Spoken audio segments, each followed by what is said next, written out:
sabe? Que lê muito, sabe muito. Então, é muito bom mesmo. Bom, então, nós vamos dar início à nossa aula. Vamos começar com reflexões, como sempre, né? Nós não podemos nos afastarmos delas. Apenas recapitulando, na aula passada, nós fizemos uma abordagem sobre a questão do Haiti,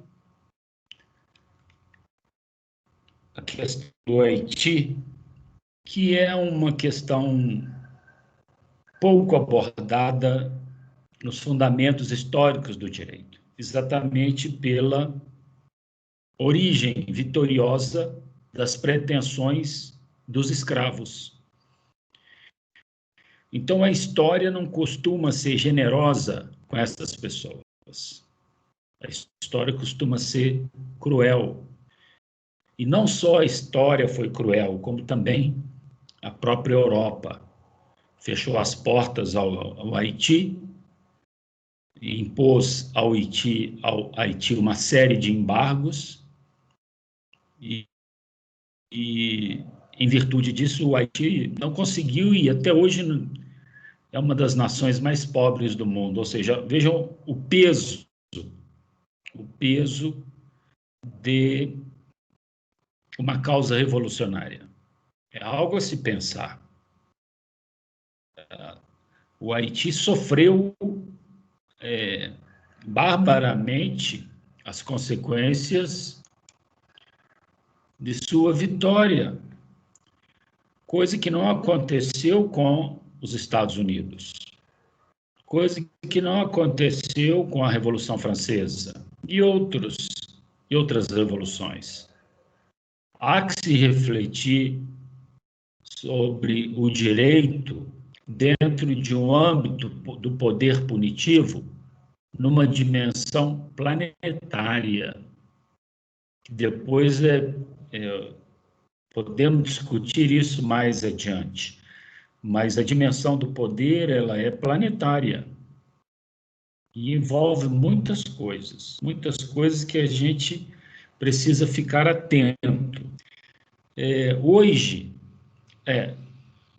e também na aula passada nós fizemos uma ligação entre o Haiti e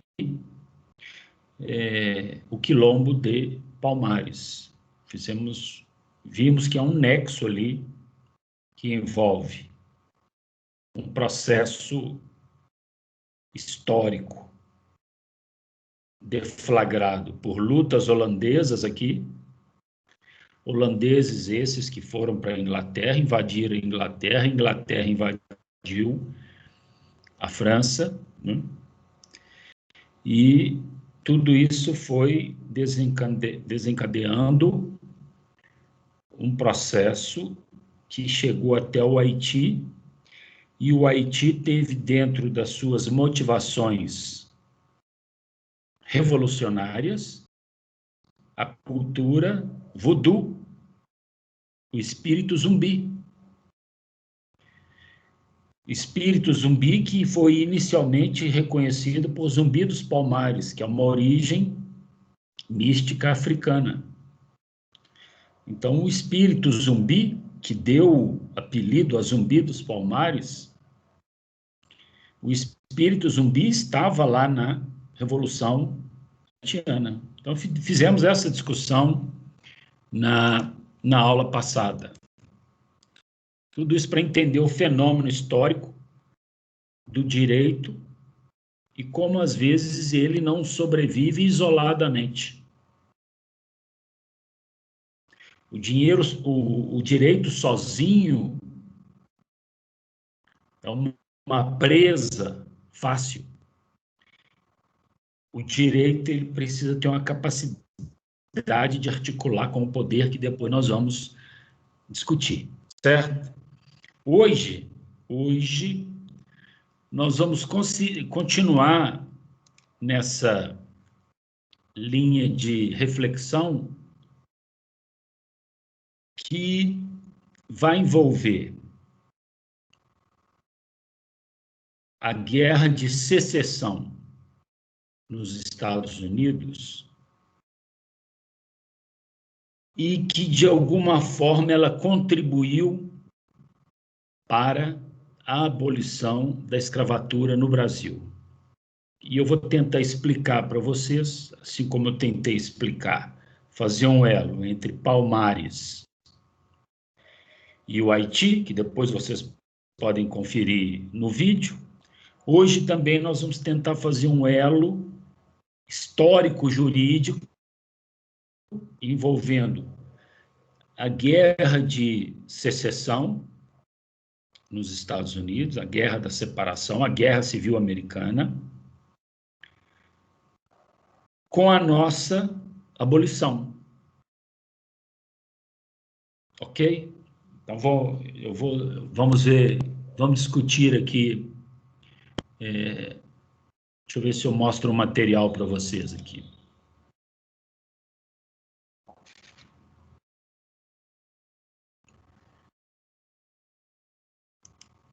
Vamos discutir isso.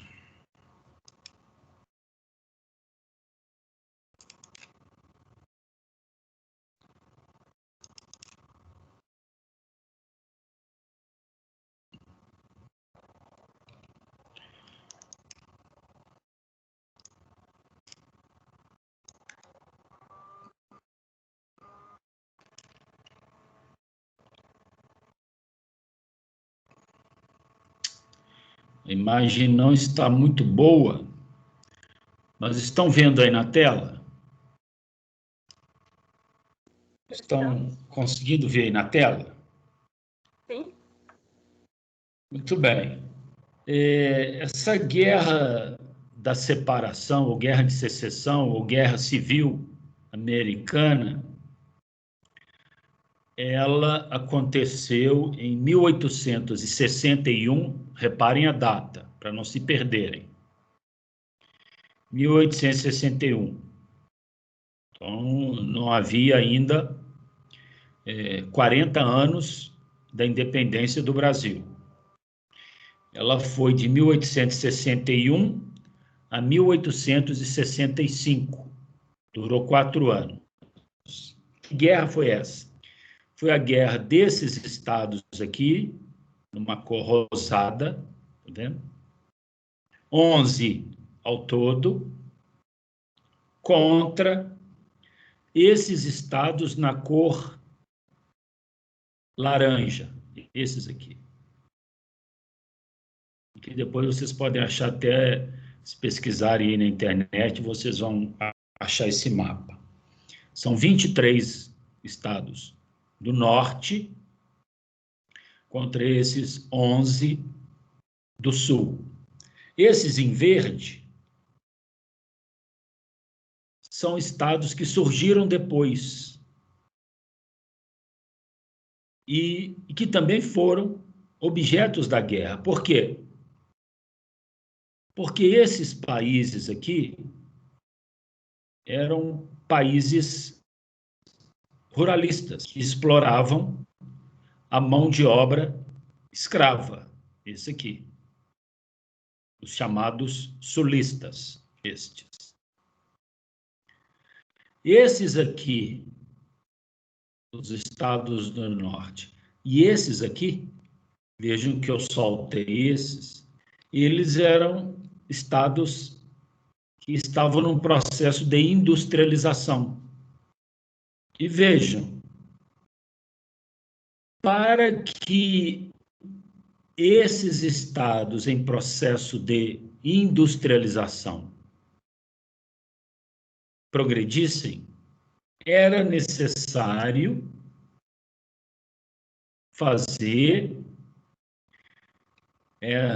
a construção das vias de transporte, ou seja, unir esta parte com esta para o trânsito de mercadorias, para o progresso da indústria e inclusive favorecendo a criação desses novos estados, esses aqui, que vieram depois.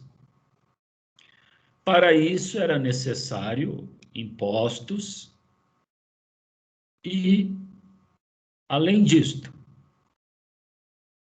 havia a discussão da escravatura, que esses países aqui, países não, esses estados não aceitavam. Eles queriam manter a mão de obra escrava, evidentemente, e queria que esses estados aqui não fossem formados por pessoas livres. Eles queriam que esses estados do meio aqui fossem objetos da expansão deles, com lavoura e tudo. Vamos entrar. E os estados de cima, as pessoas com o discurso de, não, vamos formar novos estados com pessoas livres. E os daqui falando, não, vamos pegar e ampliar, inclusive com o aumento do campo para exploração rural. Então, isso gerou a discórdia, e isso gerou a guerra da secessão, que vocês já ouviram falar, já viram filmes. Os estados do norte, esse aqui de azul, a União, e esses aqui de cinza, os confederados. Esses os sulistas, que queriam manter a escravatura, contra esse do norte, que eram os estados mais industrializados. Então, vejo que estou falando de que começou em 1861. Ocorre que a eleição para presidente, aqui está os estados do sul, com as famosas plantation de algodão, isso aqui é o Mississippi, terra do blues, né? Quem gosta de música sabe do blues. Então, lá no sul, a cultura negra, ainda que bastante efusiva, mas prejudicada com essa perseguição. Ok? Então, o que ocorreu...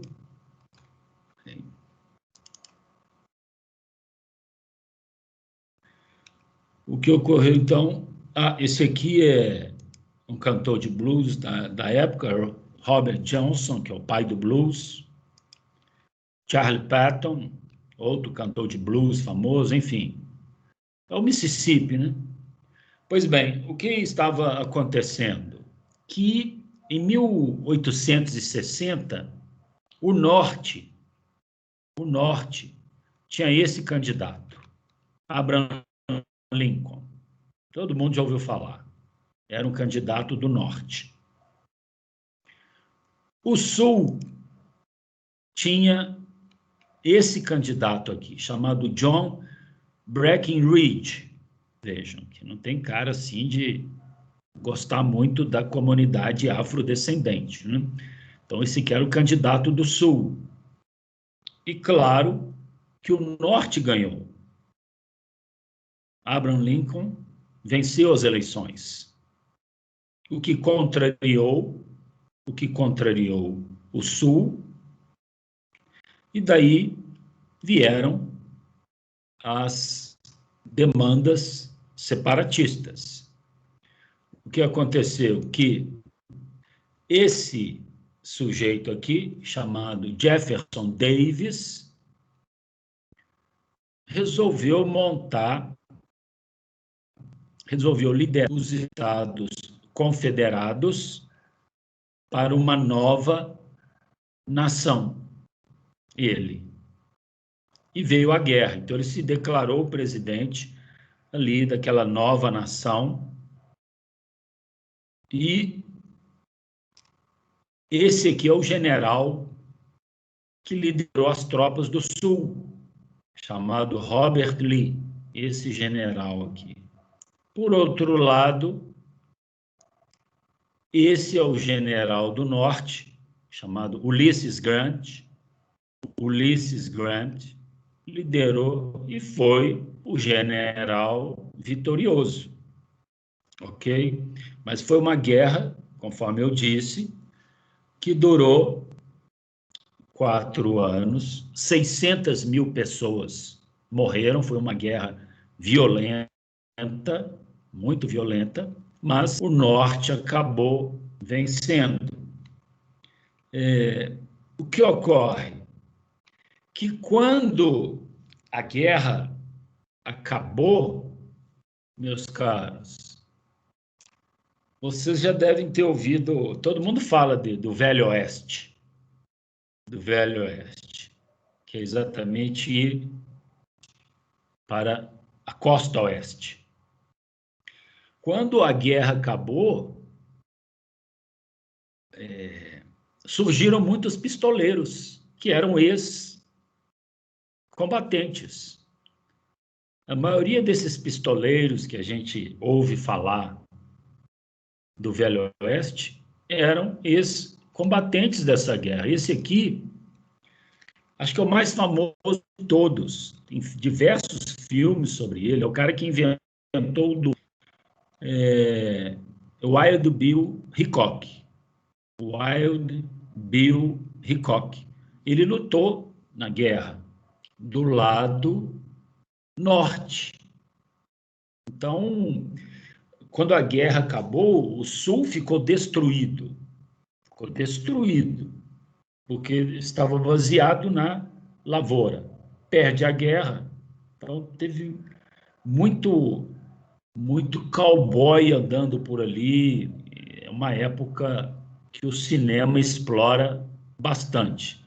Mas o sul gerou também uma coisa que é o seguinte: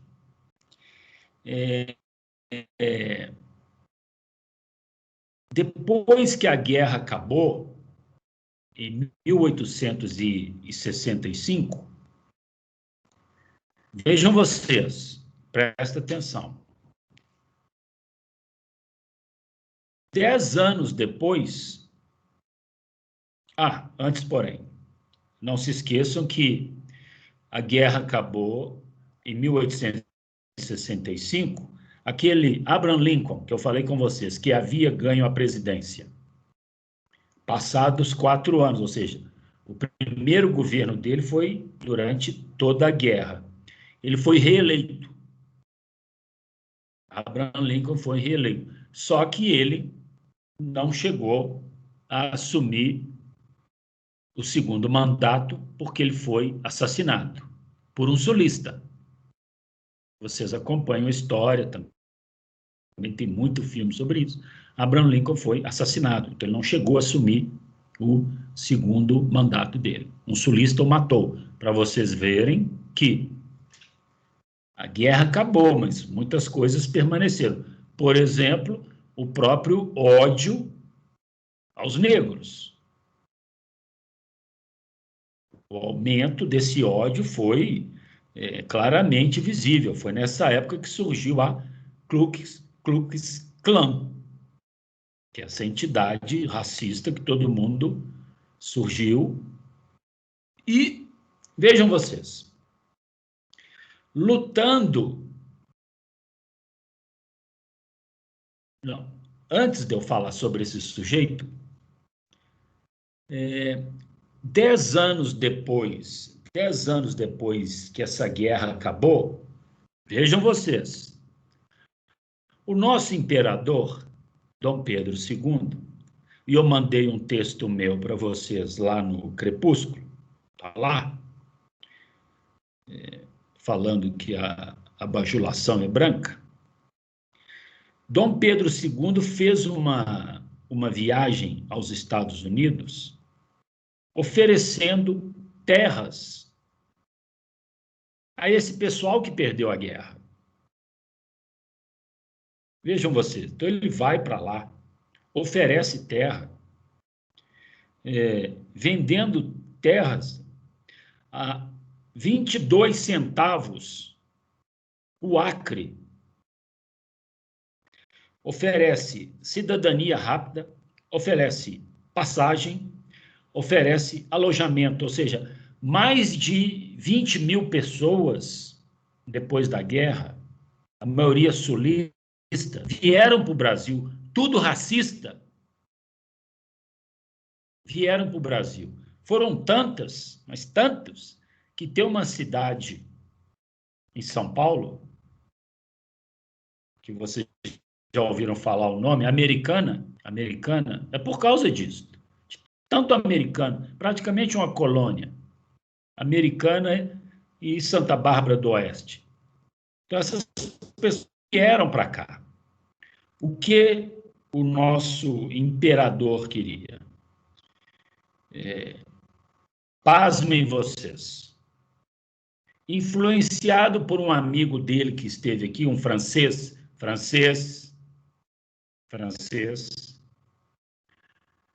chamado Gobineau,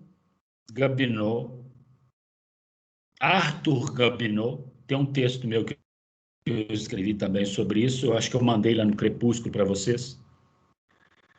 Então, ministro francês, esteve aqui no Brasil, convence Dom Pedro II a desenvolver uma política de branqueamento da população. Porque com aquela quantidade de preto aqui no Brasil, aquela nação não seria reconhecida entre as demais. É uma nação de mestiços, de misturado, não tem jeito. Aí, Dom Pedro viaja para os Estados Unidos e faz essa oferta. E muitos vêm para cá. No texto que eu mandei para vocês, que está no Crepúsculo, Dom Pedro II ficou conhecido como o Imperador Yankee. Os americanos adoravam Dom Pedro II. É claro, é óbvio. Então, essa ideia de bajular americano, meus caros, não é nova, não. E, além disto, pasmem vocês, no texto que eu mandei, está no Crepúsculo, Dom Pedro II recebeu até votos para ser presidente. Voto de quem? De sulista. Então, esse pessoal vem para cá. Vem para cá. Ok? E Dom Pedro, assim, achando que isso aí ia ajudá-lo numa política de branqueamento aqui do país. Esse sujeito que está aqui, que lutou nas tropas sulistas, veio para cá. Casou-se com a filha de um barão do café e se instalou numa cidade de São Paulo chamada Penha do Rio do Peixe, esse sujeito aqui. Veio ele, pasmem vocês, e um outro amigo dele chamado Jackson Link, que também lutou do lado dele, e esse Jackson Link, meus caros, ele era da Ku Klux Klan. Então veja o tipo de gente que veio para cá. Pois bem, quando eles chegam, eles estavam instalados nessa cidade, e aí eu já estou falando agora de 1885, aqui é a Ku Klux Klan. Vocês sabem exatamente o que é ela, certo? Que existe até hoje. Tem gente que adora essa porcaria. Mas, enfim. Quando essas pessoas chegam aqui na cidade de Penha, do Rio do Peixe, tinha um delegado que foi para lá, o delegado Firmino, que eu também escrevi o texto sobre ele, que já publiquei no jornal, e está aí no Crepúsculo, podem ler o texto sobre ele. Esse delegado Firmino, esse aqui é a casa dele, Joaquim Firmino, ele era um abolicionista. Por quê? Em que sentido? Ele achava, vejam vocês, está aqui ele achava que perseguir negro não era coisa de polícia. Por isso não tinha nada a ver com isso, não. Fugia negro de fazendeiro. A polícia tinha que ir atrás? Não. Isso é problema do fazendeiro. Então, ele era um delegado muito mal visto na região por causa disso. O que acontece? Que ele tanto fez para contrariar os tais barões, inclusive este aqui, chamado James Warner, que havia lutado lá no Sul, junto com o outro amigo Jackson Link, que eu não consegui foto dele. Esses caras planejaram dar um susto no delegado, nesse delegado da cidade lá, de Penha do Rio do Peixe. Então, o delegado que tinha chegado lá em 1885, com acho que 30 anos de idade, e em 1888, uma multidão liderada por esses dois, que saíram de lá e vieram para cá, uma multidão foi até lá, armada de porrete, facão, espingarda, e lincharam o delegado na frente da família dele. Arrastaram ele da casa, aqui é o desenho da casa. Ele foi arrastado, pediu para a mulher esconder. A filha dele pediu às pessoas para não matarem o pai dele. Não adianta. Ele foi morto. Uma morte terrível, assustadora, violenta, liderada por essas duas pessoas que vieram lá da Guerra da Secessão. Vejam vocês. A morte dele foi tão trágica, em 1888, que aconteceu duas coisas. Primeiro, a cidade mudou até de nome, com tanta vergonha. Passou a chamar-se Itapira. Essa é a primeira consequência. Segunda consequência, 3 meses depois veio a abolição. Quer dizer, a morte desse delegado foi uma virada para a nossa abolição em maio. Ele morreu em fevereiro de 1888. Em maio de 1888 veio a abolição. A pressão foi tanta que a princesa, filha do imperador, que foi até os Estados Unidos, chamou aquele povo, o povo veio para cá, vejam como as coisas vão se alinhando. Então o sujeito foi lá, convida. O povo vem. Tudo escravagista, tudo racista. Os racistas matam o delegado aqui. A pressão abolicionista vem, a assinatura da Lei Áurea vem 3 meses depois, 1888, maio, 13 de maio, todo mundo sabe. Um ano depois, veio o golpe da República. E os golpistas da República colocaram o imperador no navio e mandar ele sumir do mapa. E ele foi embora para a França. Morreu 2 anos depois. Então vejam vocês, meus caros, como as coisas se alinham, né? A tentativa que eu estou fazendo de alinhar as coisas, assim como eu alinhei a questão de Palmares com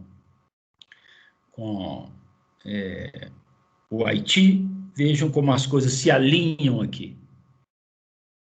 Então, antes que eu prossiga, alguém quer fazer algum comentário? Às vezes eu falei alguma coisa que não compreenderam. Se quiserem falar, eu repito sem nenhum problema. Podem perguntar.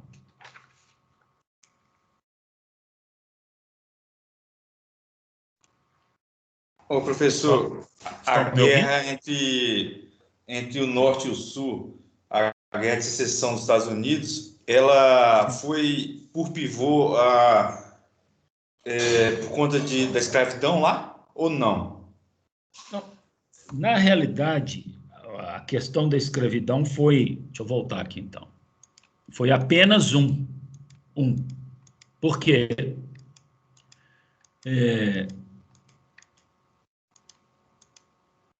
Aqui,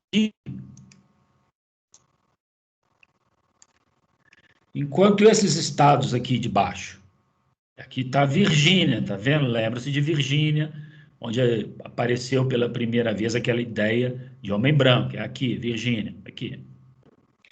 Então, esses estados rurais, quando se deram por conta, esse norte aqui estava todo industrializado. Então, esse norte precisava cruzar o país de costa a costa, chegar aqui. Isso geraria impostos, certo? Essas pessoas queriam manter a escravatura e queriam tomar esse território aqui também como área de lavoura, avançar para cá. Eles não queriam que essa área fosse formada por trabalhadores livres, formando novos estados, como de fato formaram-se. Essa areazinha aqui surgiu, todos esses estados aqui surgiram depois da guerra. Todos esses aqui. Então, antes da guerra, tinha esse extremo, o Oregon e a Califórnia, querendo comunicar-se com os demais estados aqui do norte. Então, a intenção era fazer obras que iam aumentar impostos e que ainda esses estados aqui já não estavam mais interessados em manter a escravidão. Já viu uma ideia abolicionista aqui. Então, essa desavença chegou ao seu limite quando o presidente do norte, que é Lincoln, venceu o candidato presidente do sul. Aí o sul falou, não, então nós vamos nos separar. Vocês fiquem para aí, que nós vamos... Daí veio a guerra, porque o norte não aceitou. Entendeu? Então, a escravatura foi um dos motivos. Mas o motivo maior, parece que nós estamos encontrando isso. Em boa parte das guerras e revoluções, é um motivo econômico. Entendeu? Positivo. Então, vejam que essa guerra, que acabou com o Sul, depois dela fez surgir praticamente o meio dos Estados Unidos, né? Onde só havia a Califórnia e o Oregon, e do lado do norte aqui, esses estados. O sul continua racista até hoje. Logo depois desta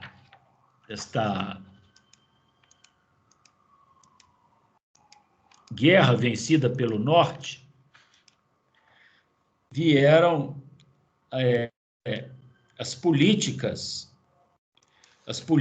do chamado Jim Crow.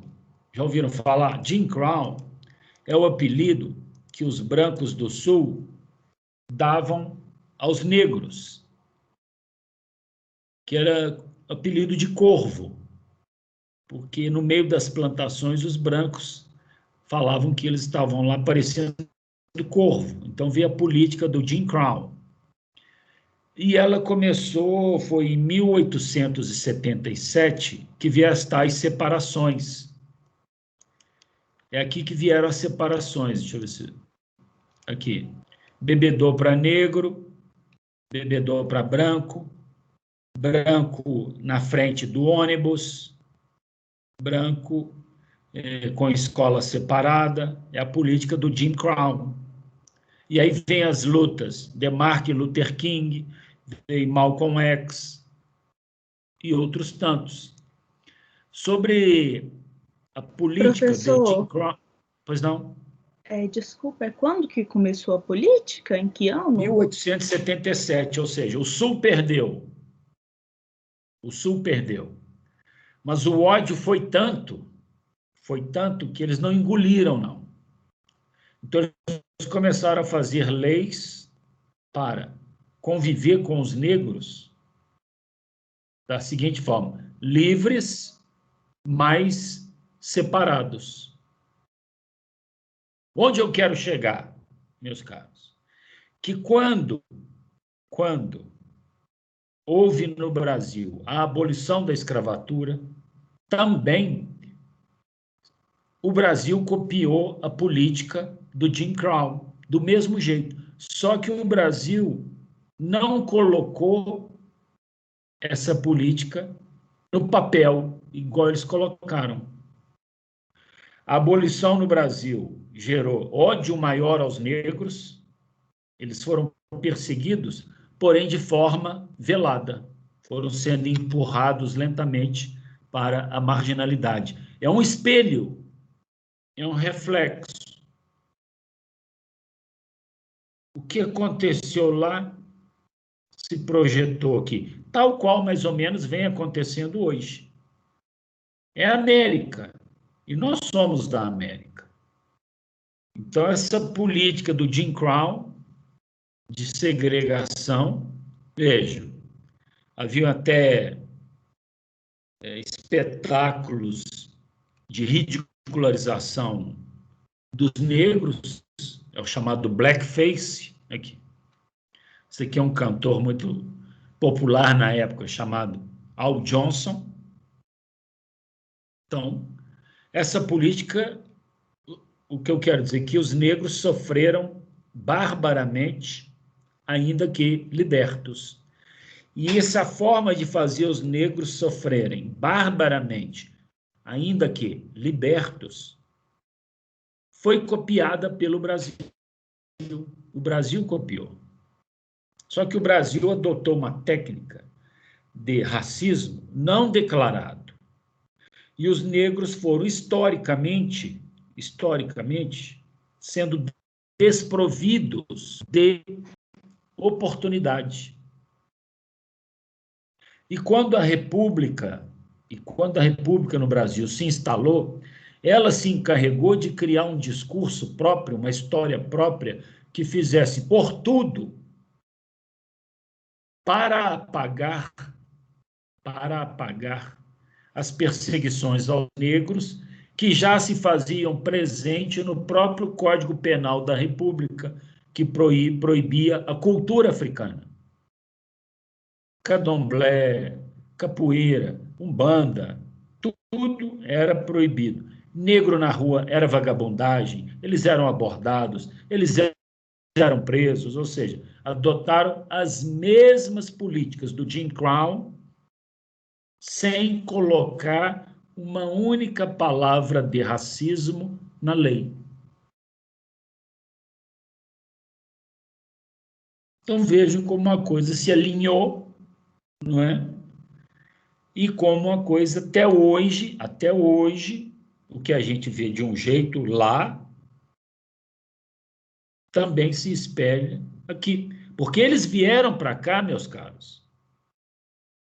Vejam, mais de 20 mil ex-combatentes sulistas da Guerra de Secessão vieram para cá. Olha o pensamento que eles trouxeram, as ideias que eles trouxeram. Como poderia surgir uma ideia de linchar um delegado? Não é? Quem teria quem poderia, em última análise, ter tamanha audácia, se não alguém com pensamento externo e alguém que já fazia parte da Ku Klux Klan, com aquele seu pijama branco? Vejam vocês, meus caros. Ok? Então, essa questão do direito, é isso que nós temos que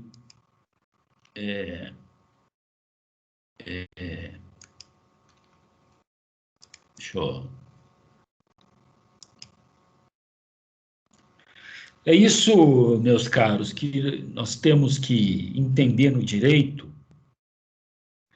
A serventia que ele se presta ao poder, ao ponto do próprio poder fazer-se disfarçado, ou fazer-se num disfarce do direito. Ok? Então, quando se estabelece um direito positivo, que eu já falei da diferença do direito positivo e do direito natural, uma lei que eu faço do dia para a noite, é fácil fazer uma lei positivada, que não está vinculada a nada. Lei do direito natural é difícil, porque ela está ligada a tradições, ela está ligada a uma ordem maior. Então, quando determinadas as pessoas assumem o poder, elas começam a elaborar leis, mas aquela lei totalmente desvinculada dos princípios gerais do direito, são manifestações claras de poder, e não necessariamente do direito, naquilo que ele espelha por conta das conquistas das pessoas ao longo da experiência histórica. É por isso que eu insisto que direito é outra coisa, muito maior do que um sujeito corrupto colocar um artigo na lei ou elaborar uma lei do dia, na calada da noite, como de fato está acontecendo. Entendeu?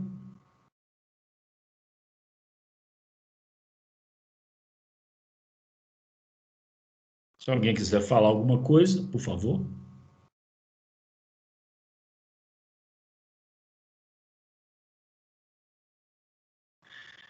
Eu não sei porque às vezes eu falo e vocês ficam em silêncio assim, eu fico incomodado com isso. E aquele silêncio, assim, o que você está vendo? Estamos pensando, professor. A gente está aqui pensando essas palavras.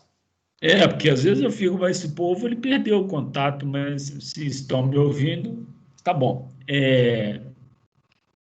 Então eu espero ter conseguido fazer um elo entre a guerra de secessão, né, que ela gerou, inclusive em termos de modismos para nós, né, como o nosso imperador vai até lá. Eu espero que vocês leiam os meus textos, que estão no Crepúsculo, eu mandei para vocês. São 2 ou 3 textos já publicados no jornal e tem detalhes lá. detalhes. Mandei para vocês. Detalhes de como foi a viagem dele, detalhes de como foi a morte do delegado Firmino. Ok? Então, vocês podem consultar isso aí. E como isso veio trazer reflexos aqui. Ou seja, como essas pessoas derrotadas lá, com o pensamento escravagista, vieram para cá, compraram escravos aqui, ganharam terras aqui, porque 22 centavos do dólar. O Acre, isso é de graça, né? Coisa assim que não foi ofertada à própria população daqui.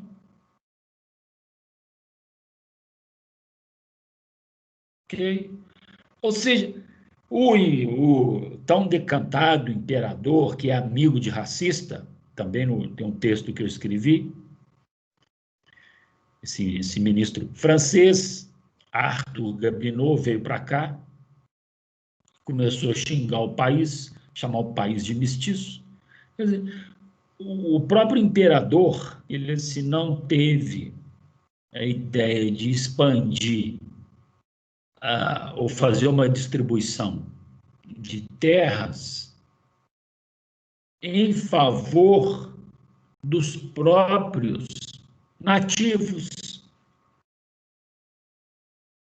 Ele viajou, foi para os Estados Unidos chamar pessoas para ocuparem terras aqui. E quem ele foi chamar? Racistas. Ou seja, ele quis piorar o problema. Piorou o problema. Resultado. Parece que ele foi vítima dos seus próprios atos. Porque dois dos racistas, um da Ku Klux Klan, vem para cá, faz essa emboscada para o delegado, aquilo vira um estopim. Resultado, a empresa, a Imperatriz, assina a Lei Áurea. Um ano depois, os republicanos assumem o poder com um golpe. Golpe. A República foi um golpe.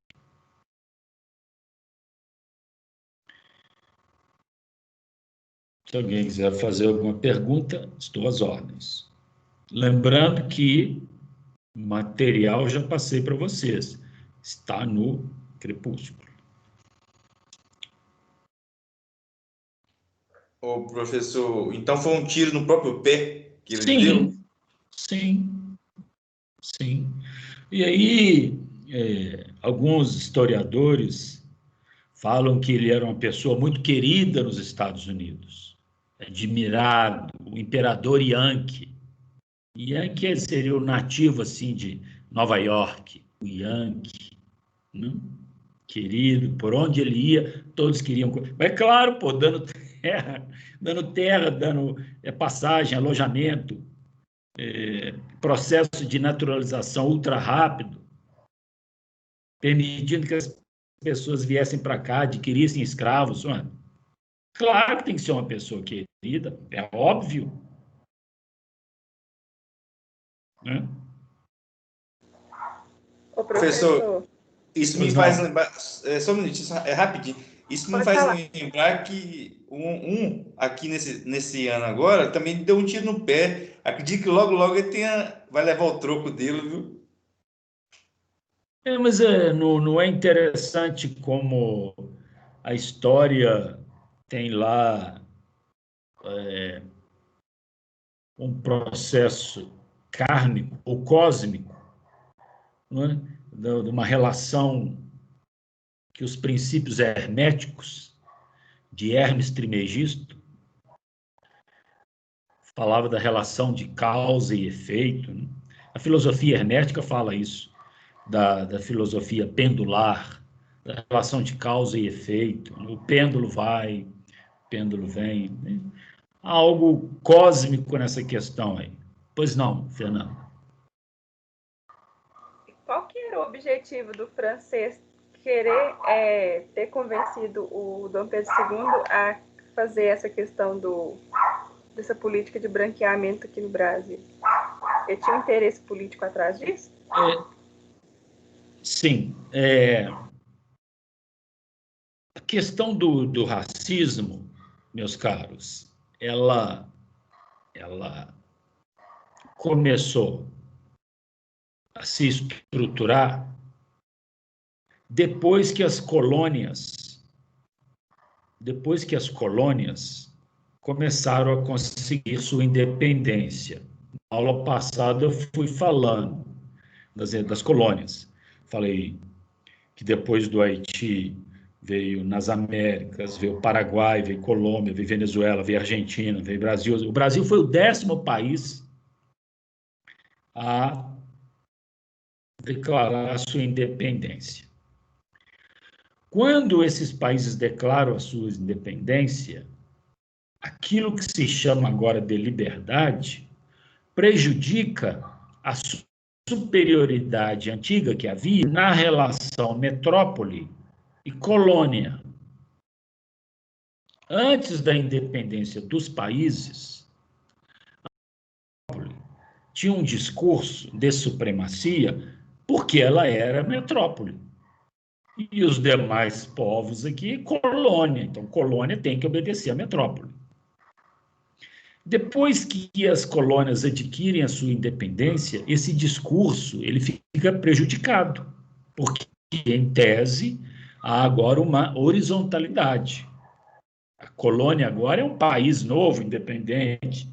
Então, as forças eurocêntricas se unem para pegar um discurso científico, com base na ciência, para manter a supremacia. E aí que vem, se fortalece as teorias do racismo. Então, o racismo,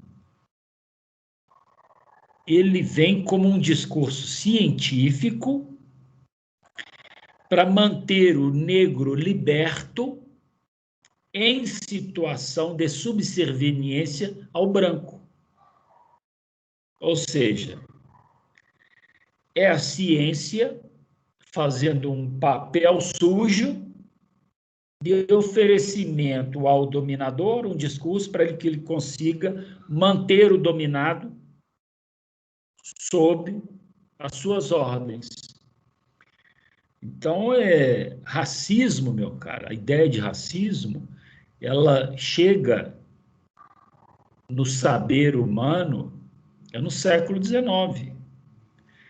Porque antigamente a inferioridade era marcada exatamente por metrópole e colônia. Eu cheguei ao mando, acabou, pronto. Mas depois que as colônias vão conseguindo a sua independência, e quando se imaginava que todo mundo agora seriam iguais perante a lei, não é?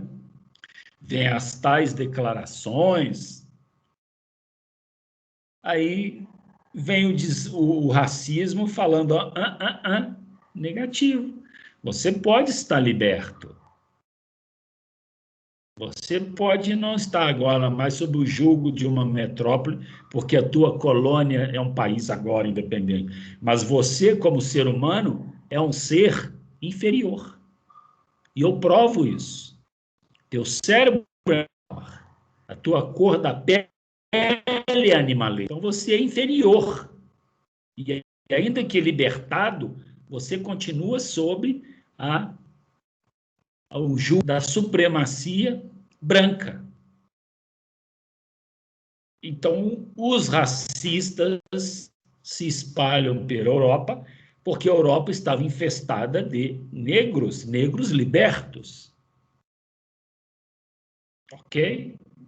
Então, os racistas se espalham, vem esse sujeito da França, que nem queria vir para cá, Gobineau nem queria vir para cá, achava que isso aqui era uma coisa assim, atrasada, país de mestiço, não queria nem vir, veio assim, deixou a família na Europa, com medo dela se contaminar aqui, veio sozinho, mas fez amizade com o imperador, anda para lá, lê livro junto, papapá.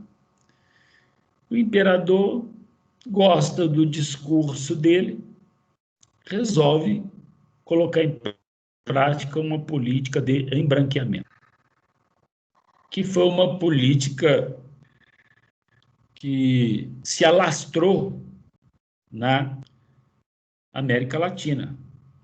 Por que vocês acham que na Argentina quase não se encontram negros? Pesquisem sobre um presidente lá chamado Domingo Sarmiento, também no século XIX. Onde estavam os negros? Mortos. Mortos. O que se podia pegar de negro e colocar nas guerras latinas ali para exterminá-los, foi feito, e foi feito. Mortos. Então, foi feita uma limpeza aqui. O Brasil é o único que sobreviveram muito, então... mas sobreviveu, mas que eles vão pagar caro por isso, eles vão pagar. Eles vão sentir na pele, e como de fato continuam sentindo até hoje.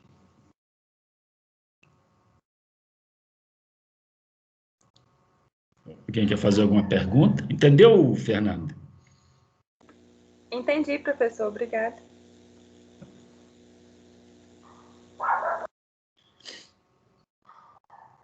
Podemos prosseguir? Positivo, professor.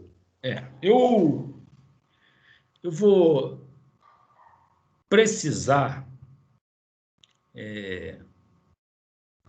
de 2 voluntários para a próxima aula. E eu gostaria que esses voluntários falassem sobre 2 temas. A política do Jim Crow. Falar um pouco mais sobre ela, como ela funcionou, o que ela gerou, ok?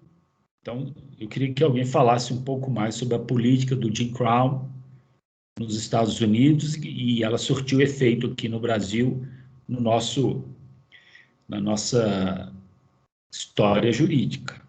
Essa é a primeira.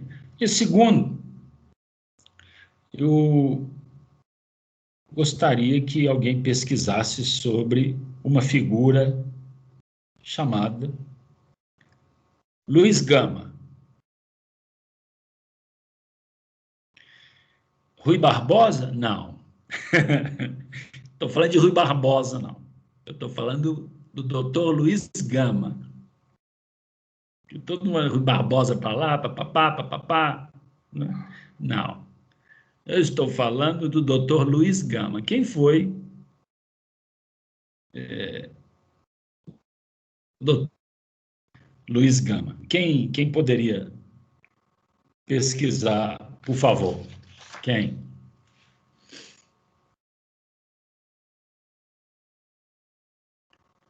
Dois voluntários. Eu gostaria de pesquisar sobre o Jim Crow. Ok, ótimo.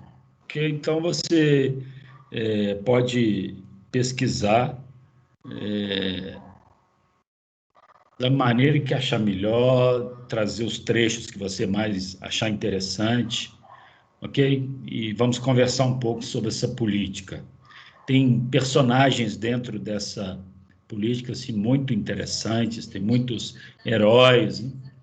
E então, já que a colega Ana Carolina vai pesquisar e falar sobre para nós, quem poderia falar sobre o doutor Luiz Gama? Quem poderia, por favor?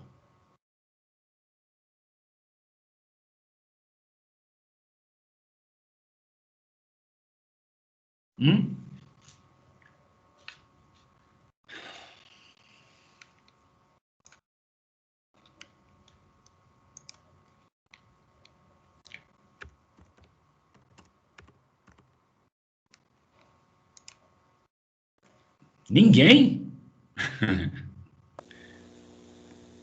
Eu pesquiso, professor. Ok. Você simplesmente vai estará pesquisando sobre o maior advogado do Brasil de todos os tempos, por isso que eu falei, não é o Barbosa, não.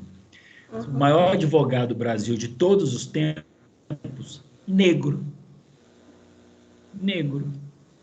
Então, você vai ver a história dele. O que ele teve que fazer para se formar, o que ele teve que fazer para advogar e o que ele fazia quando advogava. Ok? Que é, assim, um exemplo de ser humano. E que, no entanto, quem sabe de Luiz Gama aí? Ele era um abolicionista, né, professor? Bem, evidente. Não é só no discurso. Claro. Tá? Vocês vão pesquisar. Eu faço questão que vocês pesquisem sobre essa figura.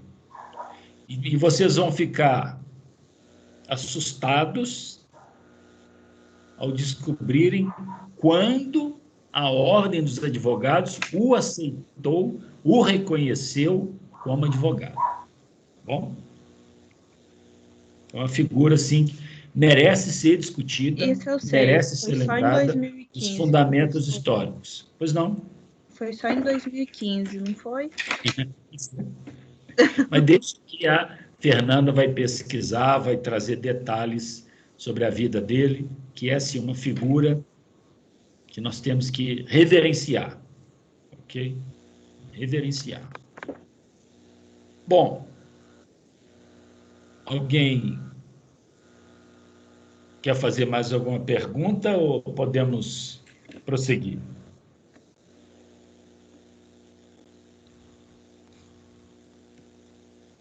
Por mim, pode prosseguir.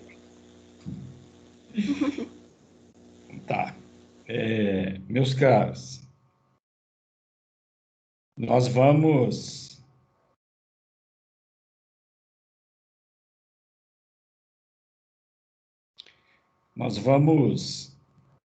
combinar a nossa atividade parcial. Mandei para o Crepúsculo agora. Por favor, tenham acesso a ela, parcial, que nós vamos abri-la e nós vamos combinar como ela deverá ser feita. Poderiam abrir, por favor, aí?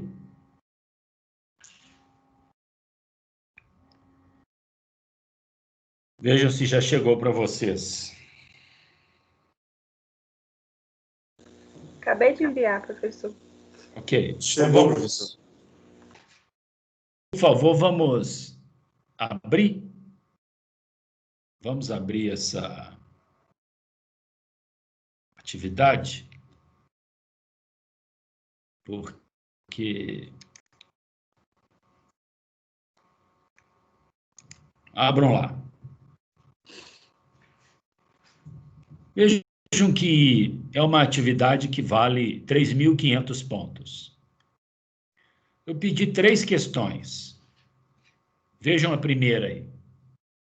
A primeira, me acompanhem.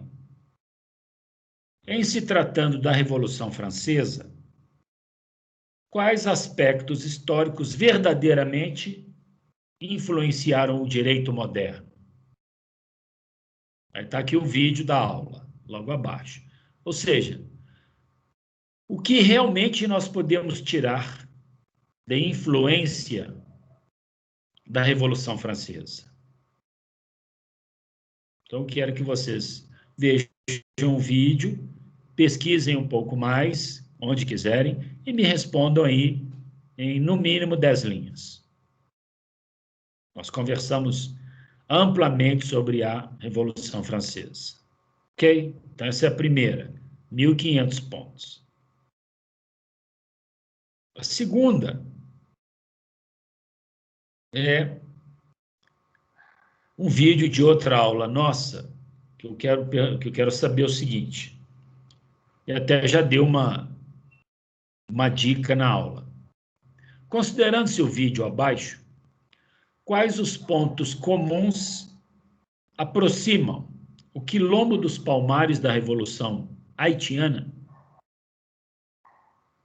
E ainda, considerando-se ambos os casos, ou seja, Quilombo dos Palmares e a Revolução Haitiana, é possível tirar deles um histórico de afro-juridicidade? O que é isso? É possível tirar deles um histórico de sentimento de direito oriundo da África, dos seus ancestrais? Ou seja, um direito que vem da ancestralidade.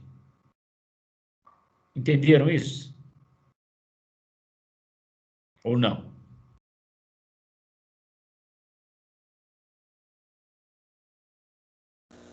Ficou confuso? Professor, para ser sincero, gostaria de uma explicação sobre esse sentido. Por O favor. que eu quero dizer é o seguinte: os negros escravos correm para o Quilombo dos Palmares e lutam até a morte.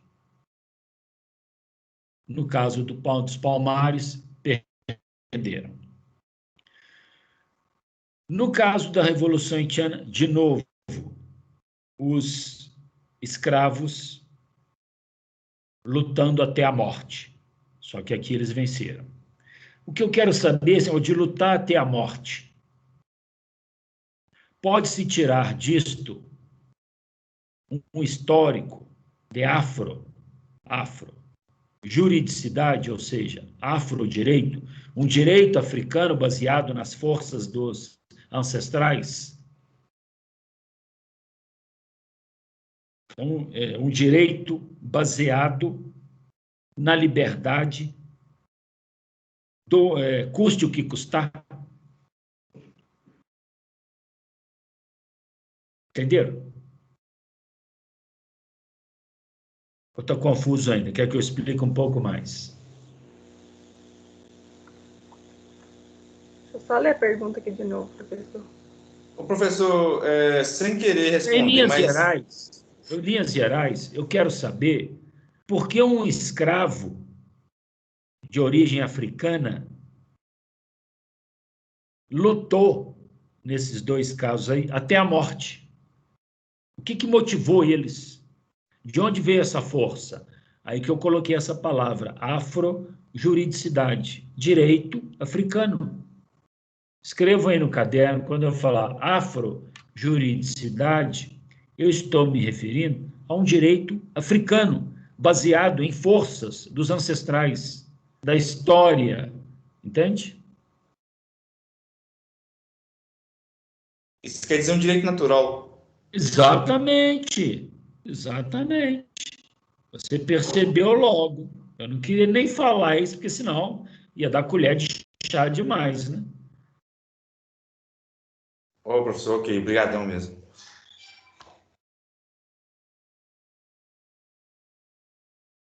Entenderam? Alguém mais tem dúvida? Pode perguntar que eu esclareço a questão. Então, eu vou repetir. Quais os pontos comuns nós podemos encontrar em uma e em outra? Uma diferença nós sabemos. Num caso, foram derrotados. E no outro, foram vitoriosos. Então, essa é a diferença. Mas existem semelhanças. E dentro dessas semelhanças, vocês caminham para me responder isso. Perdendo ou ganhando, o que leva essas pessoas a lutarem até a morte? Existe um direito que se possa chamar de afrojurídico, uma afrojuridicidade? E aí o colega já deu uma dica importante aí. Entenderam? Ficou mais claro? Ficou sim, professor. Tudo bem. Então, essa é a segunda, 1000 pontos. A terceira é uma questão absolutamente livre. Vejo que eu não coloquei nem número de linhas. Livre. Vocês vão ver esse vídeo e vão me falar se é possível tirar algumas lições sobre fundamentos históricos do direito nesse vídeo. Essa, repito, é uma questão livre. Vocês vão falar livremente, da forma como vocês entenderam esse pequeno vídeo. Não tem número de linhas. Escrevam da forma que acharem melhor. Escrevam da forma que entenderam melhor esse vídeo.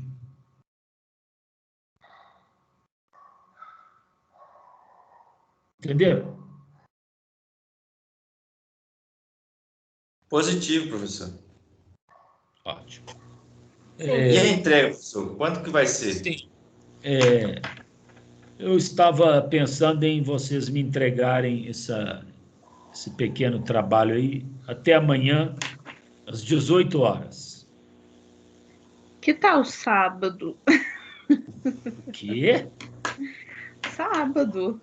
O sábado é muito. Não é possível. Porque Professor, deixa a gente entregar um pouquinho mais tarde, então, ajudaria. Porque a gente trabalha o dia todo. então nós vamos Sim, fazer o professor. seguinte.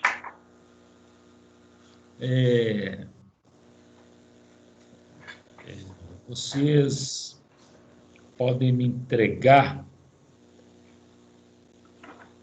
Hoje é terça, né? Amanhã é quarta. Vocês podem me entregar quinta-feira.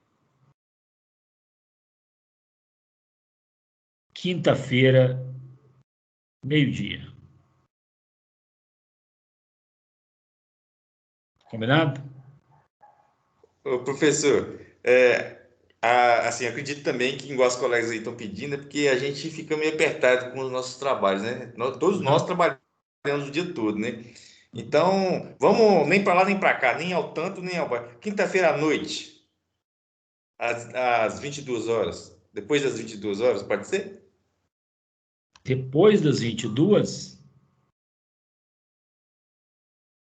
Ah, às 19 horas, pronto.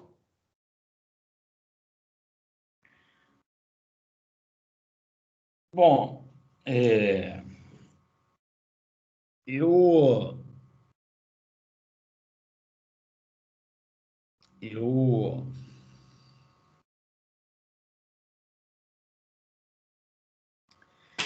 nós podemos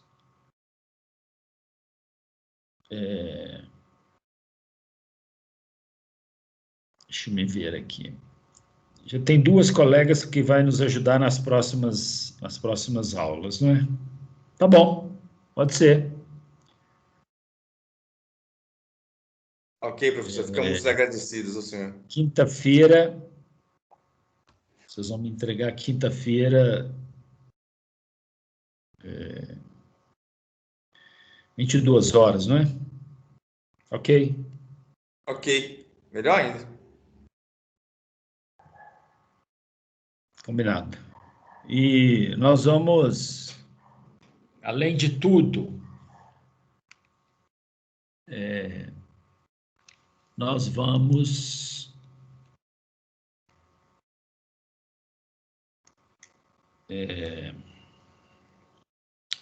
começar a fazer essa atividade hoje.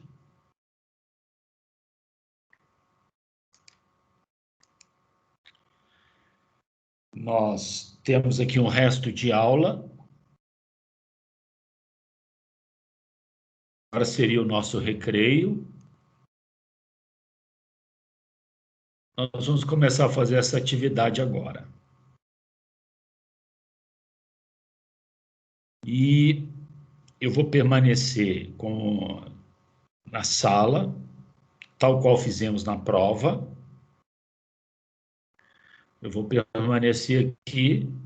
Se alguém quiser fazer alguma pergunta, fique à vontade. Mas quem quiser sair da sala ou quiser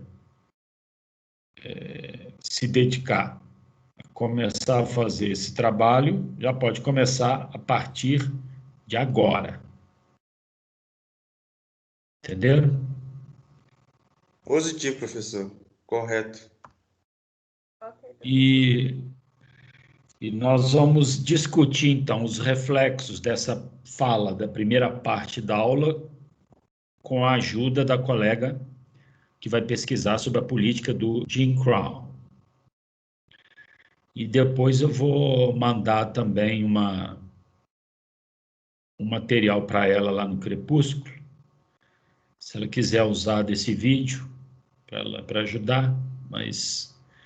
Então, na próxima aula, a gente discute o Jim Crow e discute o Dr. Luiz Gama. Certo? Certinho. Certinho, positivo. Então, nós vamos fazer o seguinte, vocês já podem começar a fazer. Eu vou ficar aqui até as 22h. Mesmo que eu desligue a câmera, se me chamarem, eu estou aqui. Quem quiser sair, pode sair. Mas se quiserem ficar em sala, já rascunhando o trabalho, podem fazê-lo desde já. Ok? Ok, professor. Lembrando que a terceira questão, que é esse videozinho aí, lembrando, é livre. É livre. Escrevam da forma que acharem melhor. Ok? Não fiquem assim, presos a isso. Aqui, não. Assiste o vídeo e faz a pergunta. O que isso tem a ver com os fundamentos históricos do direito? Pronto. Vai escrevendo, vai escrevendo. Tá bom?